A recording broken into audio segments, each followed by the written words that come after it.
going back to 1928. There was a young boy by the name of Jesse Owens. And if you don't know Jesse Owens, hear me loud and clear, it's a name that must be remembered. Jesse Owens was, at the time, in high school, and he was said to be a prodigy in track. In the track world, he seemed to be a prodigy. He was only in high school, and already he had broken records. Not only had he broken records in set records for, leap, high jump, and even the 100-yard dash and 220-yard dash. Jesse Owens was for the people like an inspired hope. Back in the days in 1928, it was a really hard time in the United States, especially as a black man for Jesse Owens to even have a decent life. His grandpa was a slave, and his dad was a crop fielder. So for Jesse Owens to be, such a prodigy, they wanted to protect him in order for him to have a future because he had that talent. So he went further on with track and field. He went to the University of Ohio State, and from there, he set even more records. Went to the Big Ten championship, and that's a really huge event at the time, right? And Jesse Owens went there. He ran. He did the long jump. He did high jump, and he broke records after records after records. He couldn't be stopped. And then after that, finally, the big event, the Olympics in 1936. Now, it's important to mention a bit of the historical contents in that Olympic is that it was in Berlin, and Hitler was one of, the main characters, per se, in the Olympics. He wanted to show the world that, the German race was the superior race, was the ultimate race. And he believed that he was going to win the Olympics. But Jesse Owens had other plans for him. Not only did he win 1 gold medal, he won 2 gold medals. He won 3 gold medals. After 3 gold medals, Hitler said, I am not, and I repeat, he said, I am not going to greet or congratulate any other athletes because Jesse Owens has won 3 gold medals, and he did not want, as a German, of course, and as Hitler he is, did not want to congratulate a black man for having won 3 gold medals, but Jesse Owens wasn't done. He won another gold medal.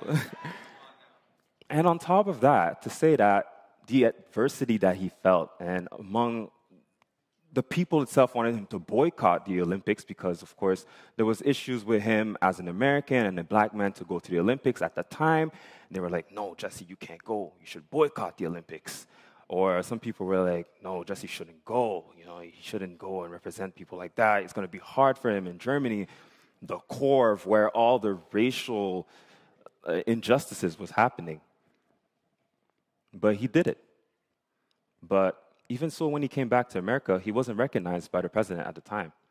He wasn't giving any money. He had to hustle and bustle, do a little jobs here and there, try and figure out his life. He wasn't recognized until almost 20 years later when another president was there and finally recognized his achievements. But he said that even though he ran the race, the actual race wasn't over. Let's pray. Dear Lord, here I am. I'm just your faithful servant trying to say your word. In your name, amen. Now, the verse that we read was Hebrews 12, verse 1 to 3. And it says, therefore, we also, since we are surrounded by so great a cloud of witnesses, let us lay aside every weight and the sin which so easily ensnares us, thank you, and let us run with endurance the race that is set before us. Now, we're not done. And looking unto Jesus, the author and the finisher of our faith, who for the joy was set before him, endured the cross, despised the shame, and as he sat down at the right hand of the throne of God. For consider him who endured such hostility from sinners against himself, lest you become weary and discouraged in your souls. like I was saying, I believe strongly in words. And I think the words in here have a lot of different meanings. And I wanted to break it down. So let's start with one of the first sentences. It says, "Therefore, we also, since we are surrounded by so great a cloud of witnesses." Okay. I think cloud is a very important word right here. As much as it may seem like it was just vaguely put there, it was put there for a purpose. And what I love about the Bible, it has words in it that honestly, it's so well put sometimes. It's so well in the sentence. The word is so well placed. Cloud of witnesses. You might think, well, yeah, cloud of witnesses, that's just people. Like, okay. No, cloud means, in another word, judgment. Cloud is like, when your judgment is clouded, or when you feel cloud. Cloud means judgment. Not only does it mean judgment, it also means vast. But see, a cloud is floating aloof. And I like the fact that they use clouds of witnesses because it not only means that it's a vast of people, but it's a vast of people judging. Now, who are they judging? Now, we'll not read it, but in Hebrews 11, it talks about heroes. It talked about many heroes. It talked about Lot, I think Abraham, many other characters in the Bibles, right? And when it says the cloud of witnesses, surrounded by a cloud of witnesses, right? It meant that those heroes are watching over us like clouds. That's what I like about words in the Bible. It's so interesting, intriguing how they place it right there. But if you really look into the deep meaning of it, that's what it kind of meant. It was like clouds and people watching over us. And those people are all the people past us that Jesus, that God had, chosen, are watching over us. Now, what exactly are they watching over us? Now, the judgment is positive. It's not a critical judgment. They're watching over us in a positive way, in a way that encourages us to continue as Christians. Now, I will not try and deep too much into it, but let's continue. Let us lay aside every weight and the sin which so easily ensnares us. Now, we know that there's a cloud of witnesses, which are people of God watching over us. Now it's saying to lay aside the weight and the sin which easily ensnares us. Jesse Owens had to put down his weight, had to put down a lot of different things in order to achieve what he achieved. He had to put down his pride. He had to put down a lot of different people that were rooting for him to boycott the Olympics. He had to put down his weights. Sometimes we believe that we must take all the weight in our shoulders. Sometimes we believe that the world is completely against us. But you have to put it down. You have to lay it aside in order for you to move on. You can't run if you have weights all over your ankles or you have a lot of baggage. You have to lay it aside. You have to put it down for you to run. If you want to run and run at a steady pace, you have to put down some stuff behind and start running. Fear can weigh you down. And that's one of the things that people don't realize is that fear can weigh down on your shoulders. I knew that fear weighed me down when I went into the water and I drowned. I couldn't swim. And for the first time, I was so scared of fear. You got to put that fear aside if you want to achieve things. You can't be scared and hope to achieve things. You have to overcome fear. And that's the thing that a lot of people don't seem to realize sometimes, but it is part of life, of course. You will be scared of a lot of things. But you have to overcome that fear in order for you to move along. Now, it also talks about a word, ensnare. Like I said, I'm a man of word, and I love words. Ensnare means trap. Now, I like that word because It goes very well with something that is very common to these days. I like to call it thirst trap. Now, I'm not talking about the thirst trap that you're thinking. I'm talking about a thirst trap that everyone has. Everyone has a thirst trap. What is thirst trap? In my sense, thirst trap is something that you must absolutely do to satisfy your own juice. Something juicy for you that you only like and that you absolutely need to do all the time. It becomes almost like an addiction. Everyone has a thirst trap. My thirst trap is video games. I absolutely must play video games almost every day in order for me to be satisfied. Some other people might be different things. Might be Instagram. Might be Twitter. Might be Facebook. But people don't use Facebook, so I don't know why. But, it might be a lot of different things. It might be certain things you consume. It might be stuff you buy. It might be the shoes. It might be the heels that you have too many of them. Everyone has a thirst trap that you must deal with. And it says here to lay it aside, to put it away, those traps. If you want to move on, those traps needs to stay somewhere else. It's hard to escape a trap when you're already trapped. But trust me, there's always a way out. If a rat can escape a mouse trap or a rat trap, whatever you call it, then you can definitely escape your thirst trap. Now, it continues on and talks about endurance. It says, and let us run with endurance the race that is set before us. Now, of course, to Christianity, our Christianity, isn't a sprint. The race I'm talking about is a much longer race than that. It's a marathon.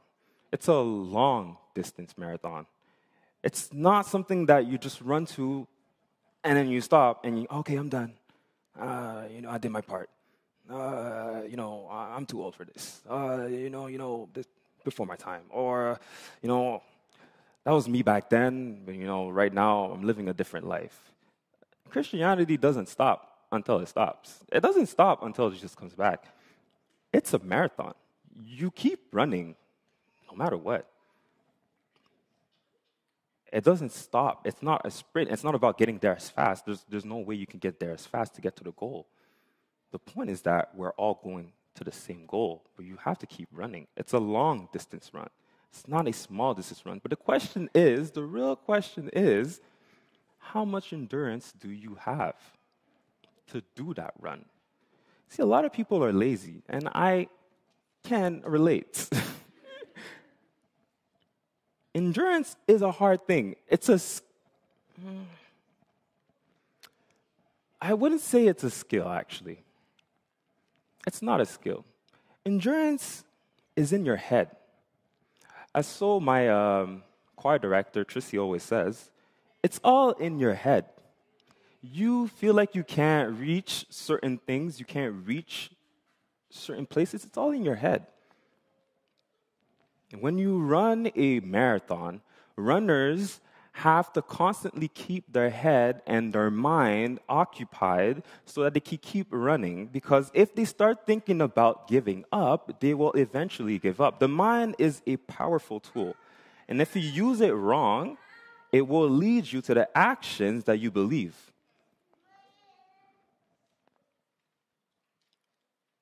Christianity isn't a sprint. It's a marathon. You have to sweat, train, struggle to finish. They never said it was going to be easy. A word that relates exactly to endurance is perseverance.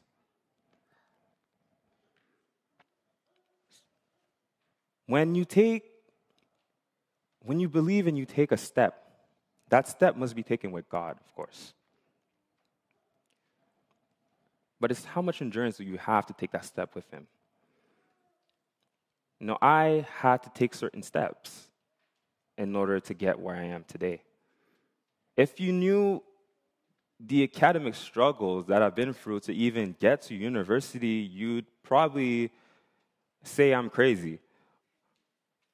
But I had to take the open doors. Some doors will open for you, and of course, God will open doors for you. But you have to go through that door. You know that, right? You have to walk through that door. You have to take the step to go to that door, even get to that doorknob. Sometimes the door will close, but you can get back to the doorknob and open it yourself. Sometimes it takes you and God, but you have to take a step with God, and you have the endurance to do that. If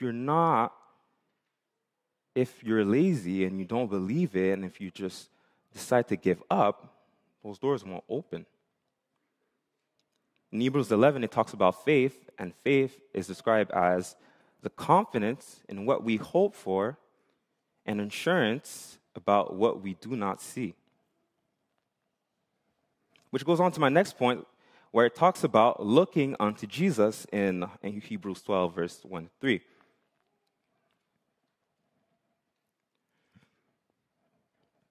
Jesus is the coach. He is the one that dictates and looks upon us.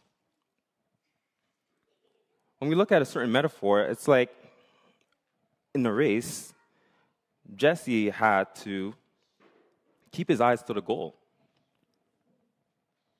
If you don't keep your eyes and your mind to the goal, you can't reach the goal. If you decide to use different distractions and you're focused on the different distractions, you're not fixed on Jesus.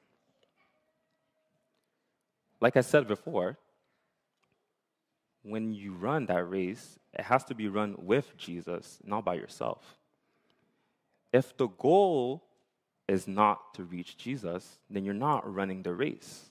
You're either running the race to Jesus or you're running the race to the world. There's no in between.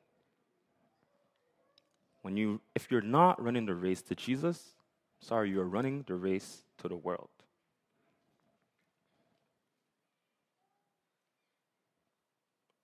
It's also a reminder that we're not alone when it says to look onto Jesus, because he is our shoulder.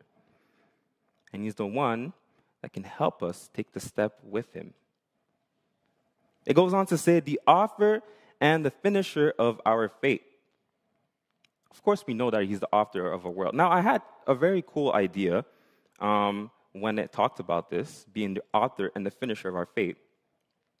We already know that Jesus, of course, and God is the Alpha and the Omega. We know that he is the supreme example of faith. The reason why he is the supreme example of faith is because Jesus had to go through so much for us to be here today, that he set an example of what it is to believe in God.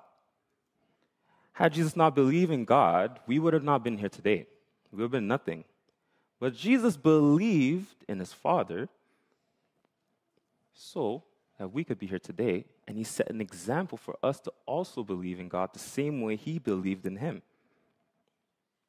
Now, the cool idea I have about being an author is that it's like Jesus wrote a book, and we're the characters in it. But the funny thing about the characters in that book is that he let us have our own will on how we want the book to end.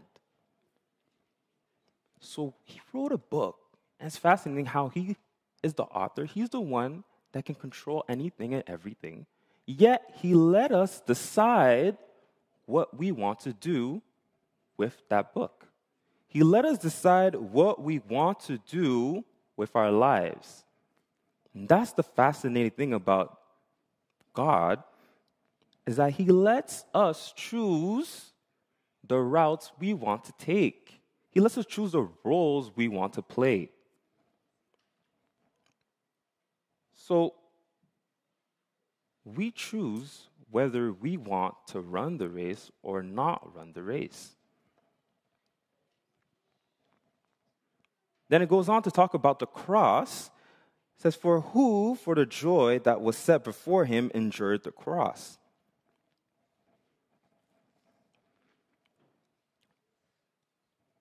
The story of the crucifixion of Jesus, I think, is probably the most intriguing story to me, because for a long time it made no sense to me. I didn't understand how can a man endure not only picking up your cross, getting tortured by all kinds of things, rocks thrown at him, whips, and to be able to be nailed on a cross blew my mind. It made no sense. I didn't understand. How, let's take a second. Let's take a second.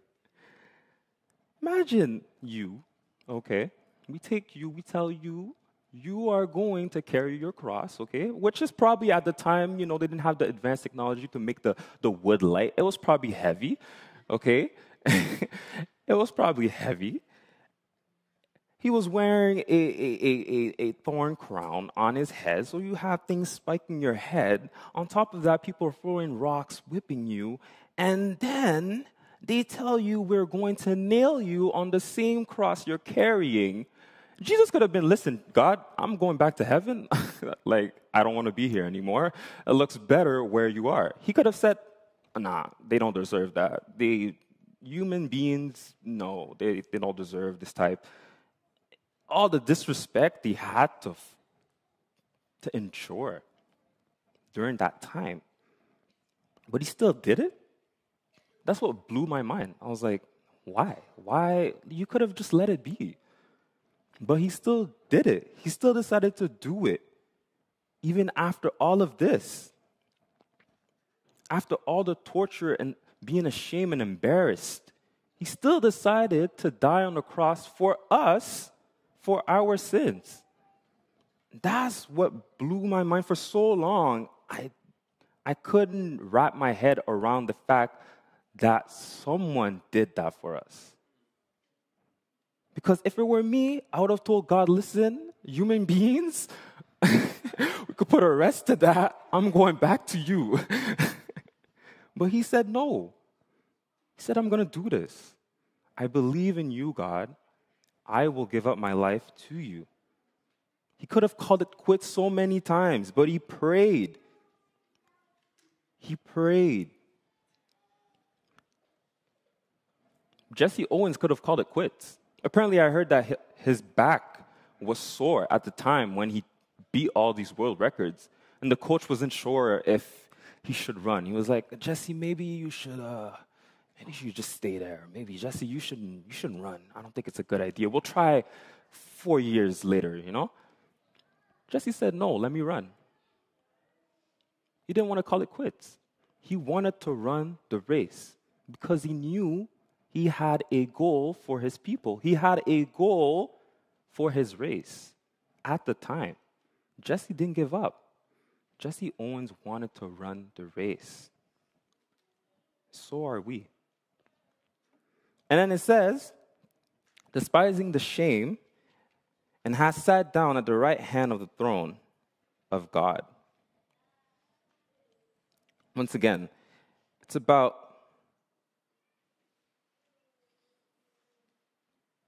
of course, receiving the torture and the shame and being embarrassed, of course, that Jesus felt. As we Christians, since he set an example for us, we also will have moments where we feel embarrassed about our religion. We'll have moments where we feel ashamed of being Adventist. I know I had to deal with that when I was in high school, and, friends would always do some things on the Saturday and the Friday nights, and I tell them that I can't because, I respect the Sabbath. And they would start laughing and say, oh, church boy. But, we will feel embarrassed. We will feel ashamed. God knew that. He knew that we would feel such embarrassment and such a shame. That's why he set the example for us in the Bible. Everything in the Bible makes sense in a way that is just set for us as an example. The words there are not written for no reason. He knew that such times would come where Christianity wouldn't be taken seriously, and that people would laugh and make us feel embarrassed, make us feel ashamed of who we are. But God set the example that we shouldn't be embarrassed, shouldn't be ashamed, but to continue running that same race. The same for Jesse Owens when he came back to America, didn't even get acknowledged by the president. Even the people among him were acting weird around him. That didn't faze him. He still decided to do what he had to do, live upon his life, and continue to share his story. We must not be embarrassed, despite all of the animosity that we feel, because what we face right now is only temporary. And then the verse goes on to finish, "For consider him who endured such hostility for sinners against himself, lest you become weary and discouraged in your soul." In conclusion, it means that it talks about how you must lean on him. The race isn't over until it's over. The race is something that you must run until it's over. You run it no matter how old or how young you are. You run it because you know that there's a purpose behind it. You run it to reach a certain line, to reach a certain place. We are all running to the same place. But if we start being distracted by all our thirst traps and all our different traps that are laid aside, and we fall for each one of them, we start to lose purpose of why we're running a race. Have you never ran a race and wondered, why am I doing this? Like, you start running, and after a while, you're like, why am I actually doing this? Like, why am I running? Is this even worth it? Like, what am I doing? You're exhausted. Your voice is your breath. You're out of breath. And you're feeling like you're nauseous, and you're like, should I still continue running? Is this really worth it? And then you start walking because you realize that you don't realize what you're doing and why you're running. But such race with God isn't the same. You must endure. Do you have the endurance to run the race till the end? Because some of your friends may fall behind. Some people around you may not have the endurance to run the race till the end. But that doesn't stop you from running the race till the end. Do you have what it takes to run the race? Do you have what it takes to finish the race? Jesse Owens believed that he could finish the race. Even though he was partly injured and people around him probably didn't believe he could do it, he did it anyways. And we're not living in this world for achievements like Jesse Owens, though. Works and all of that, it matters. The point is to run to the same goal together. And I want to go back a bit.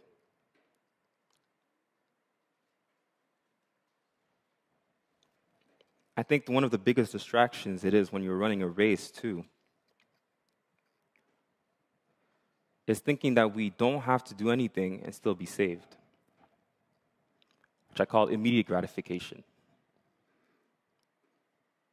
Like I said, running a race requires work. You will sweat. You will tear. You will struggle. You will fall down. You will get up. But the point is to continue running that race. The point is to endure and keep running that race. For those essays that I haven't done, I know that the race isn't over. For those bills that aren't paid, I know that the race isn't over. For that diploma that you didn't get, the race isn't over. For you not getting along with your family, the race isn't over. Your daughter, your son, hasn't been in church for over how many years? The race isn't over. For the food that you may not be getting right now, the race isn't over. You're not getting bread. You're not getting money. The race isn't over. You don't have a job. Trust me, the race isn't over. And I know for a fact that when it comes to Jesus, the race isn't over. So I want you guys to, I'll go outside later on and start running, practice that endurance. But the race isn't over, guys, until it's over. It doesn't matter how old or young you are, the race isn't over.